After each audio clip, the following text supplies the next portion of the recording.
Assalamualaikum warahmatullahi wabarakatuh. Kami dari kelompok 2 yang beranggotakan Naufal Faras Adista, Zulham Syafira, Andi Prisatmoko, Nurul Khotimah, Muhtinur Inayah, Farhan Fathur Rahman, dan Hanifah Azimah yang ingin mempresentasikan hasil diskusi kami yang bertemakan tahapan awal dalam kelompok. Mungkin langsung saja yang pertama, karakteristik kelompok pada tahap awal. Proses utama dalam tahap awal sebuah kelompok adalah orientasi dan eksplorasi, di mana anggota saling berkenalan, mempelajari bagaimana kelompok berfungsi, mengembangkan norma yang diucapkan dan tidak terucapkan yang akan mengatur perilaku kelompok, mengeksplorasi ketakutan, harapan mereka terkait kelompok, mengidentifikasi tujuan pribadi, dan menentukan apakah kelompok ini aman bagi mereka. Pada tahapan ini ditandai dengan anggota mengungkapkan ketakutan dan keraguan serta harapan. Dalam pembentukan kelompok pada tahap awal ada beberapa kekhawatiran yang biasanya muncul. Di antaranya, lanjut Mas. Yang pertama ada keraguan awal dan pertimbangan budaya. Dengan latar belakang budaya dan menganggap budaya sendiri yang paling baik menjadi salah satu hal yang harus dikesampingkan. Karena dalam beberapa kelompok memiliki banyak anggota yang memiliki budaya berbeda dan sehingga harus saling menghargai. Lanjut. Yang kedua ada agenda tersembunyi. Bentuk perlawanan yang paling umum dalam kelompok berkaitan dengan adanya agenda yang tidak teridentifikasi atau tersembunyi, bermasalah yang tidak diakui dan didiskusikan secara terbuka, dan bahkan mungkin tidak disadari oleh anggota. Jika dorongan untuk menghadapi masalah ini kurang, proses kelompok menjadi terhambat karena norma tertutup, berhati-hati dan defensif menggantikan norma terbuka.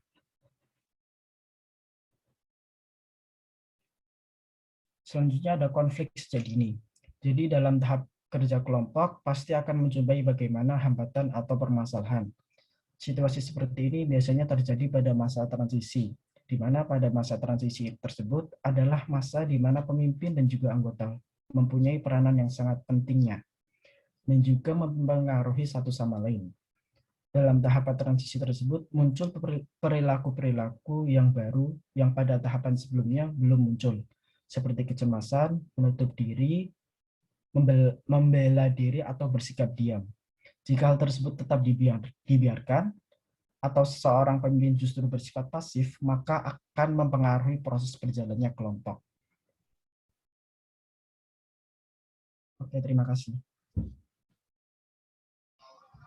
Baik, selanjutnya yaitu fokus terhadap diri sendiri versus fokus terhadap orang lain. Karakteristik kebanyakan para anggota kelompok adalah cenderung untuk berbicara mengenai orang lain dan berfokus pada orang dan situasi di luar kelompok.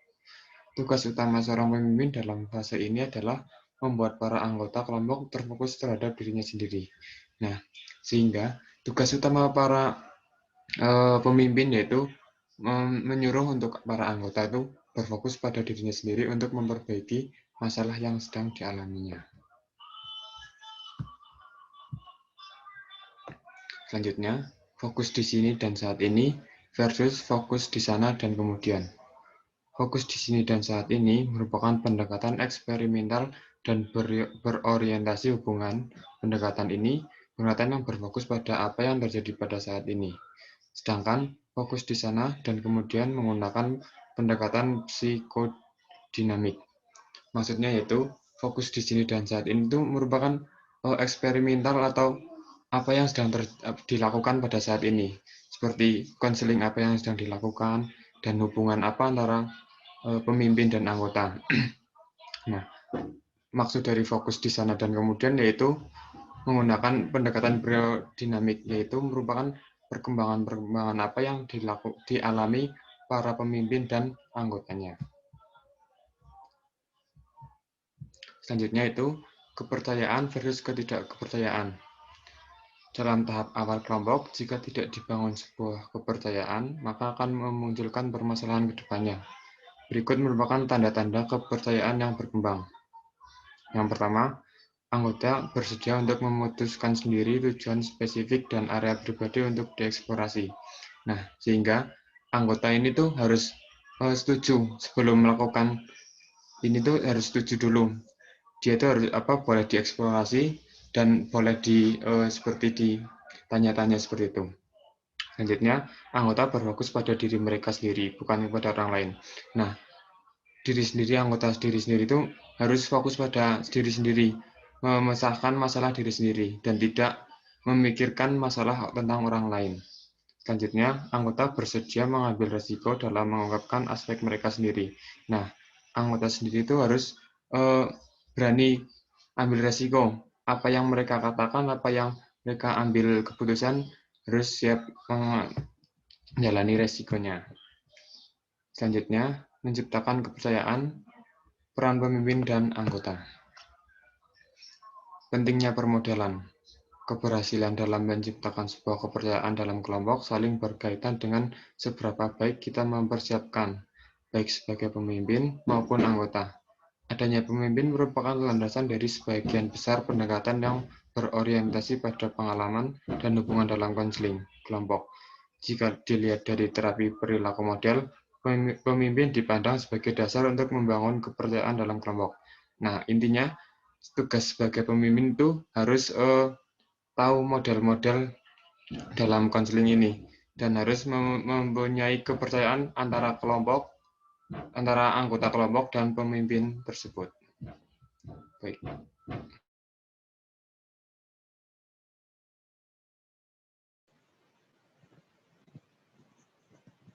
Baik, akan saya lanjut, yaitu sikap dan tindakan menuju kepercayaan. Itu dibagi menjadi dua, yaitu menghadiri dan mendengarkan.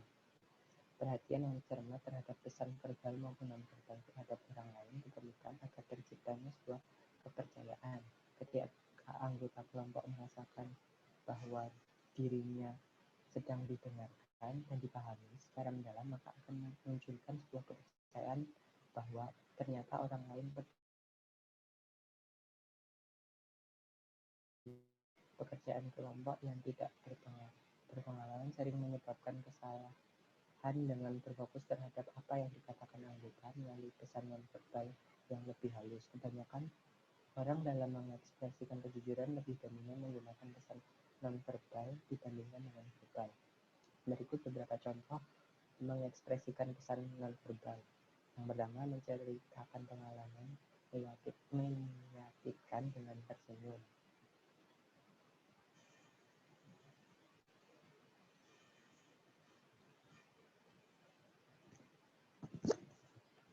Yang kedua, berbicara dengan sangat lembut dan beranggapan tidak ada yang mendengarkan dirinya. Yang ketiga, menunjukkan ekspresi wajah dan gerak tubuh, namun menyangkal reaksi apapun.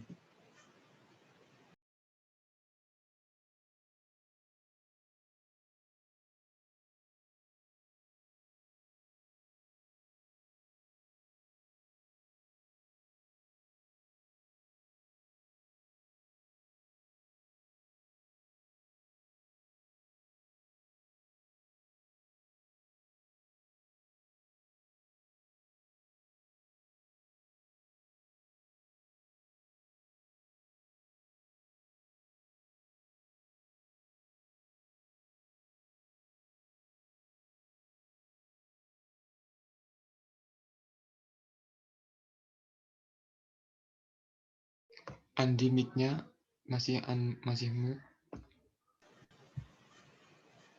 Oke, saya ulang sikap dan tindakan menuju kepercayaan. Yang pertama, empati. Empati merupakan kemampuan untuk menyesuaikan diri dengan apa yang dialami orang lain secara subjektif dan untuk melihat dunia melalui mata mereka. Yang kedua, keaslian. Keaslian menyiaratkan kesesuaian antara pengalaman batin seseorang dan apa yang diproyeksikan secara eksternal. Yang ketiga, pengungkapan diri. Pengungkapan diri yaitu adalah keaslian dapat diekspresikan melalui pengungkapan diri yang tepat, tidak dapat mengundang anggota untuk membuat dirinya terkenal dengan cara mengungkapkan pikiran dan perasaan kita sendiri terkait dengan apa yang terjadi di dalam grup.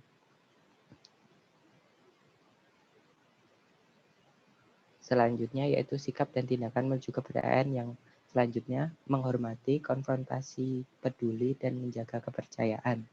Menghormati yaitu adalah rasa hormat bukan apa yang dilakukan oleh pemimpin ataupun anggota kelompok.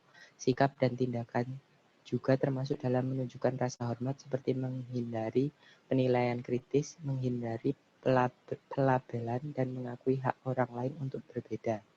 Konfrontasi peduli. Konfrontasi dapat dibangun atau menghambat sebuah kepercayaan dalam kelompok. Konfrontasi dapat menjadi tindakan kepedulian yang berupa ajakan bagi anggota untuk memeriksa beberapa perbedaan yang mereka katakan. Yang selanjutnya menjaga kepercayaan. Sebuah kepercayaan akan terus diuji berkali-kali. Maka dari itu sikap dan perilaku di sini mempunyai pengaruh yang sangat penting karena dengan dua hal tersebut menentukan sebuah kepercayaan akan tetap ada atau akan menghilang. Selanjutnya, mengidentifikasi dan memperjelas tujuan. Tugas utama selama tahap awal maupun saat berkembang bagi pemimpin adalah untuk membantu anggota dalam mengidentifikasi dan mengklarifikasi tujuan kelompok secara umum, khusus, dan tujuan pribadi yang akan mempengaruhi partisipasi mereka.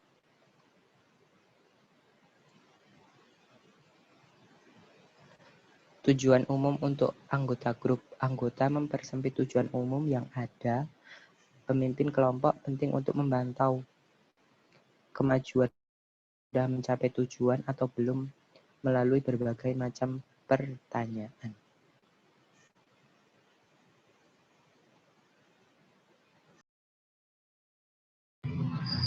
Kemudian yang selanjutnya, membantu anggota menentukan tujuan pribadi. Mendefinisikan tujuan pribadi adalah proses yang berkelanjutan, bukan sesuatu yang dilakukan sekali untuk selamanya.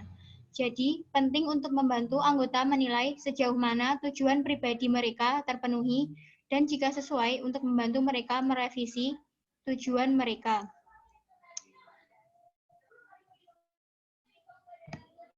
Dan selanjutnya, konsep proses kelompok pada tahap awal.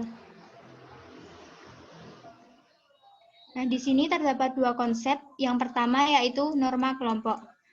Norma kelompok sendiri adalah keyakinan bersama tentang perilaku yang diharapkan yang ingin dibuat kelompok berfungsi secara efektif. Akan sangat membantu jika dapat dinyatakan dengan jelas dan terdefinisi dengan baik harapan untuk anggota kelompok. Norma dan prosedur yang akan membantu kelompok mencapai tujuannya dapat dikembangkan selama tahap awal. Norma bisa secara eksplisit dinyatakan, tetapi banyak kelompok juga memiliki norma implisit atau tidak terucapkan. Konsep yang kedua yaitu kohesi kelompok. Kohesi kelompok adalah rasa kebersamaan atau komunitas dalam sebuah kelompok, dan itu mulai terbentuk selama tahap awal. Kohesi sejati biasanya muncul setelah kelompok berjuang dengan konflik, memiliki berbagi rasa sakit, dan telah berkomitmen untuk mengambil risiko yang signifikan. Anggota memiliki insentif untuk tetap berada dalam grup dan berbagi perasaan dan keterkaitan. Anggota telah berkomitmen untuk secara aktif berpartisipasi dan mendirikan iklim yang aman dan menerima anggota sesama grup. Kohesi ini merupakan aspek penting dari grup dari tahap awal hingga akhir. Yang selanjutnya yaitu hubungan terapeutik yang efektif. Yang pertama yaitu temuan penelitian. Penelitian telah menghasilkan bukti yang cukup besar tentang pentingnya hubungan terapis klien positif sebagai faktor yang berkontribusi terhadap perubahan positif pada klien. Pemimpin kelompok memainkan peran kunci dalam menciptakan iklim kelompok terapeutik yang mendorong umpan balik dari anggota ke anggota dan partisipasi sebagai norma kelompok. Yang kedua yaitu dukungan versus konfrontasi. Grup yang menekankan konfrontasi sebagai syarat untuk menghilangkan perilaku defensif anggotanya mengarah pada semakin interaksi yang defensif. Ketika pemimpin kelompok menjadi terlalu konfrontatif dan secara aktif bersikap negatif, kemungkinan besar bahwa anggota akan dibenci berpotensi dirugikan oleh pengalaman kelompok. Para pemimpin hendaknya menghindari intervensi konfrontatif sampai mereka memperoleh hak itu dengan membangun hubungan saling percaya dengan para anggotanya.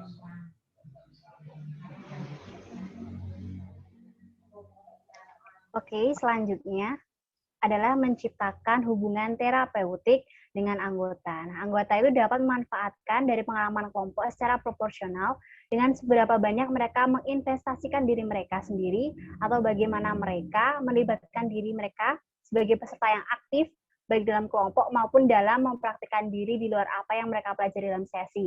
Nah, jadi di sini bagaimana cara anggota itu harus bisa memaksimalkan kelompok ini untuk ajang mereka membenahi diri, kemudian semua model yang ada dalam kelompok itu sebagaimana mungkin, sebagaimana bisa harus bisa dimanfaatkan oleh anggota. Kemudian jangan lupa juga untuk para pemimpin juga mengungkapkan dirinya dan juga pemimpin harus mengingatkan bahwa setiap anggota itu harus bisa mengupayakan keterlibatan positifnya dalam kelompok. Itu selanjutnya.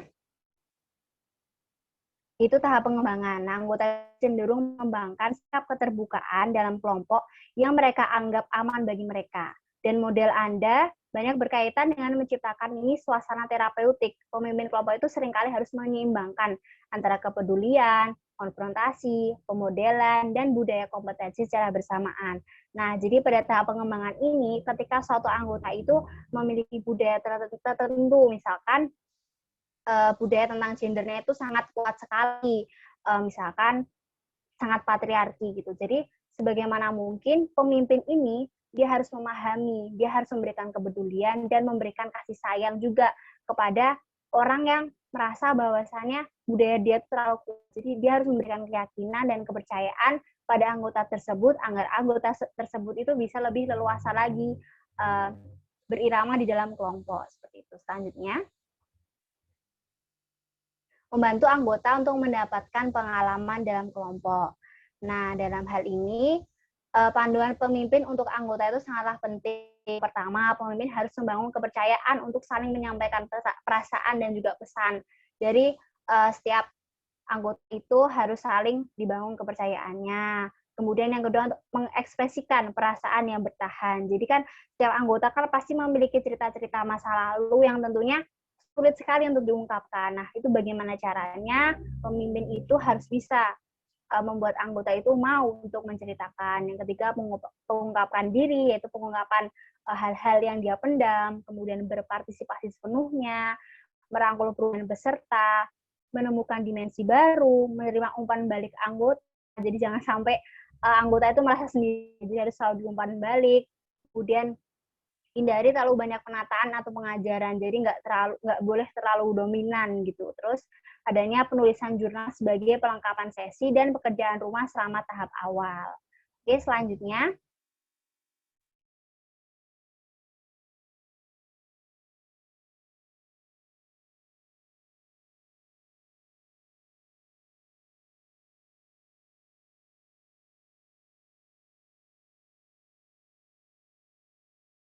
Slide-nya.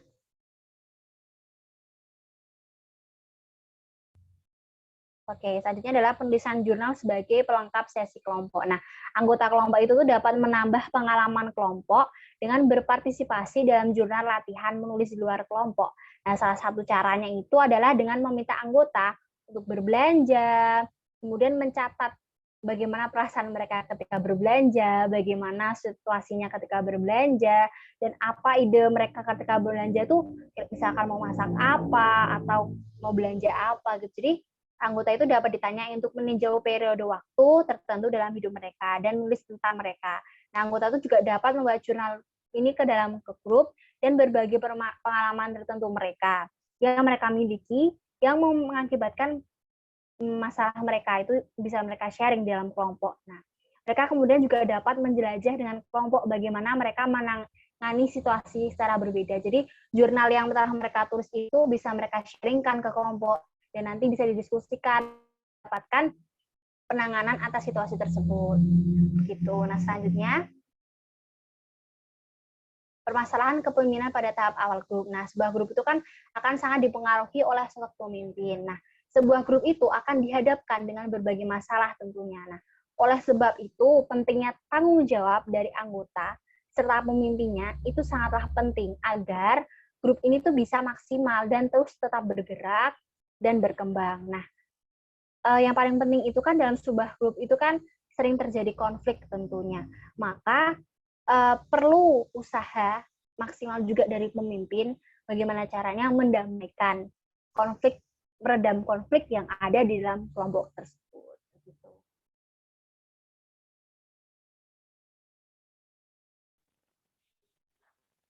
Oke, yang selanjutnya adalah pembagian tanggung jawab. Jadi, pembagian tanggung jawab di sini itu sebisa mungkin seimbang antara pemimpin dengan anggotanya. Jadi tanggung jawab di sini itu berkaitan dengan norma serta aturan yang ada di kelompok tersebut.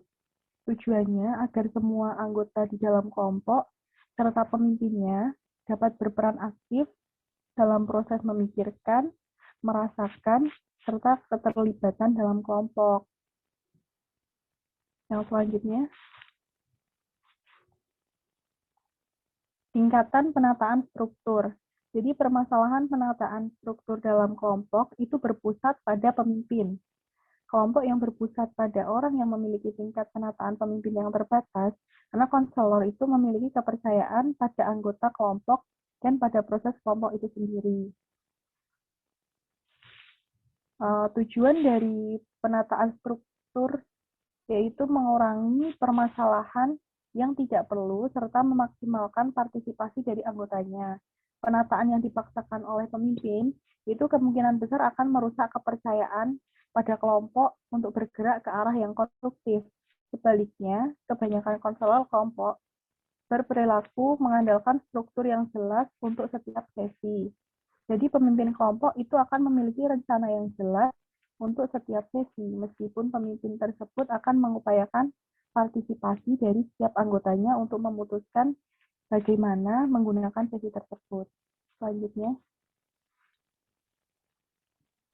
pembukaan dan penutupan dalam sesi kelompok. Nah, yang pertama itu panduan membuka sesi kelompok, bagaimana memaksimalkan peran serta anggota, serta berperan aktif menyeimbangkan pendapat atau pembicaraan. Nah, dengan metode atau cara-cara sebagai berikut. Yang pertama itu dengan meminta semua anggota untuk berpartisipasi dalam proses check-in dengan menyatakan secara singkat apa yang mereka inginkan dari sesi tersebut. Yang kedua, memberi anggota kesempatan singkat untuk membagikan apa yang telah mereka lakukan sebagai praktik di luar kelompok sejak sesi yang sebelumnya. Yang ketiga, menanyakan kepada anggota apakah mereka memiliki pemikiran atau perasaan yang tidak terselesaikan di sesi yang sebelumnya. Selanjutnya, lalu meminta anggota untuk membentuk pasangan untuk membahas bagaimana mereka ingin menggunakan waktu di sesi tersebut. Lalu, memulai beberapa sesi dengan meminta anggota secara singkat menyatakan apa yang telah mereka pikirkan tentang bagaimana grup tersebut berkembang. Dan yang terakhir adalah dalam kelompok terbuka, di mana keanggotaan agak berubah dari minggu ke minggu, adalah praktik yang baik untuk memperkenalkan setiap anggota barunya. Selanjutnya, nah, yang terakhir adalah panduan penutupan sesi kelompok. Dalam menutup setiap pertemuan kelompok adalah menetapkan norma serta mengharapkan setiap anggota untuk berpartisipasi dalam proses check-out singkat. Beberapa waktu, bahkan jika hanya 10 menit saja, harus disisihkan untuk memberikan kesempatan kepada seluruh peserta untuk merenungkan apa saja yang mereka suka dan apa yang tidak mereka sukai tentang sesi yang sudah dilewati.